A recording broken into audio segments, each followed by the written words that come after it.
Hello all, this is your Lalitha. So ఈ రోజు మనం చూసిన టాపిక్ అయితే ఎల్పిజి, పెట్రోల్, డీజిల్ గురించి ఒకసారి అయితే మనం చూద్దాం. మధ్యతరగతి ప్రజలకు alert. Petrol, diesel, LPG gas సిలిండర్లకు సంబంధించి కేంద్రం 5 కీలక అంశాలను అయితే వెల్లడించింది. అవేంటో మనం ఒకసారి ఇప్పుడు తెలుసుకుందాం. పెట్రోల్, డీజిల్, ఎల్పిజి గ్యాస్ పై కేంద్రం కీలక ప్రకటన చేసింది. పెట్రోలియం, సహజ వాయు మంత్రిత్వ శాఖ తాజాగా ప్రజలకు భరోసా ఇచ్చింది. అంతర్జాతీయంగా యుద్ధ మేఘాలు కమ్ముకుంటున్న తరుణంలో ఇంధన లభ్యతపై వస్తున్న వార్తలను నమ్మవద్దని కేంద్రం స్పష్టం చేసింది.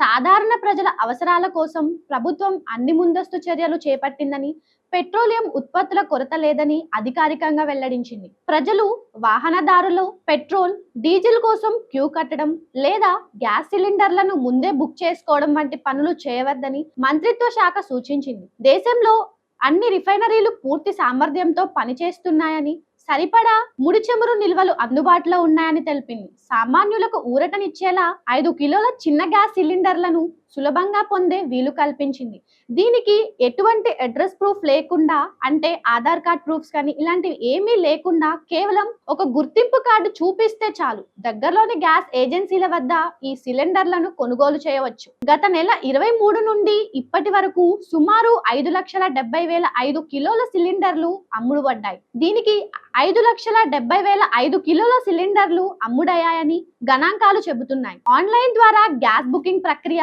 భారీగా పెరిగి 95% చేరుకుంది. నిన్న ఒక్కరోజే దేశవ్యాప్తంగా 51 లక్షల డొమెస్టిక్ ఎల్పిజి సిలిండర్లను వినియోగదారుల ఇళ్లకు చేరవేశారు. దీనివల్ల సరఫరా వ్యవస్థ ఎంత పటిష్టంగా ఉందో అర్థం చేసుకోవచ్చు. పిఎన్జి, ఇండక్షన్ స్టవ్లు, ఎలక్ట్రిక్ కుక్టాప్ల వంటి ప్రత్యామ్నాయ ఇంధన వనరులను వాడాలని ప్రభుత్వం ప్రజలను ప్రోత్సహిస్తోంది. పిఎన్జి కనెక్షన్ల సంఖ్య కూడా గత నెల నుండి గణనీయంగా పెరిగింది. 3.5 లక్షలకు పైగా కొత్త కనెక్షన్లకు గ్యాస్ సరఫరా మొదలైంది. అయితే మరో 3,80,000 మంది కొత్త కనెక్షన్ల కోసం తమ పేర్లను నమోదు చేసుకున్నారు. మరోవైపు షిప్పింగ్ మంత్రిత్వ శాఖ సముద్ర మార్గాల ద్వారా జరిగే వాణిజ్యాన్ని నిశ్చితంగా గమనిస్తోంది. యుద్ధ వాతావరణం ఉన్నప్పటికీ నౌకల రాకపోకలు, భారతీయ నావికుల భద్రత విషయంలో రాజీ పడకుండా చర్యలు తీసుకుంటోంది. ముఖ్యంగా గ్రీన్ సాన్వి అనే ఎల్పిజి నౌక నిన్న హార్మూజ్ జలసంధిని సురక్షితంగా దాటింది. ఇందులో 46,650 మెట్రిక్ టన్నుల గ్యాస్ కార్గో ఉంది. 25 మంది నావికులతో ప్రయాణిస్తున్న ఈ నౌక సురక్షితంగా గమ్యస్థానానికి చేరుకుంటోంది. అయితే ప్రస్తుతం పశ్చిమ పర్షియన్ గల్ఫ్ ప్రాంతంలో 17 భారతీయ నౌకలు ఉన్నాయి. వీటిలో 460 మంది భారతీయ నావికులు విధుల్లో ఉన్నారు. వారి భద్రతపై ప్రభుత్వం నిరంతరం నిఘా ఉంచుతోంది. విమాన ప్రయాణాల విషయంలో కూడా సానుకూల మార్పులు కనిపిస్తున్నాయి. ఫిబ్రవరి 28 నుండి ఇప్పటి వరకు ఆ ప్రాంతం నుండి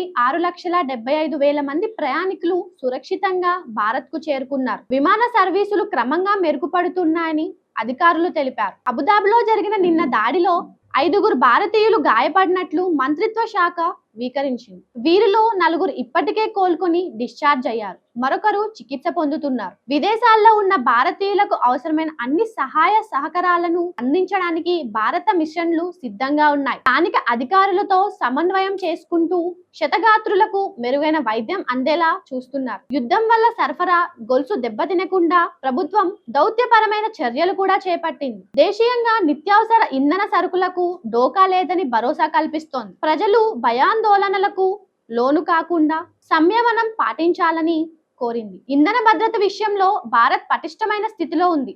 అంతర్జాతీయ ఒత్తిళ్లు ఉన్నప్పటికీ ముడి చమురు దిగుమతులు, గ్యాస్ సరఫరా సజావుగా సాగుతున్నాయి. పౌరులు తమకు అవసరమైన మేరకే ఇంధనాన్ని వాడుకుంటూ ప్రత్యామ్నాయ మార్గాల వైపు మొగ్గు చూపడం వల్ల వ్యవస్థపై ఒత్తిడి తగ్గుతోంది. ప్రభుత్వం తీసుకుంటున్న ఈ ముందస్తు చర్యల వల్ల ఇంధన సంక్షోభం తలెత్తే అవకాశం లేదనైతే స్పష్టమవుతోంది. సో ఈ ఎల్పిజి, డీజిల్ ధరలు ఈ విధంగా అయితే ఉన్నాయి. ఇది మొత్తం చూసిన తర్వాత మీ అభిప్రాయాన్ని అయితే మా కామెంట్ రూపంలో తెలియజేయండి.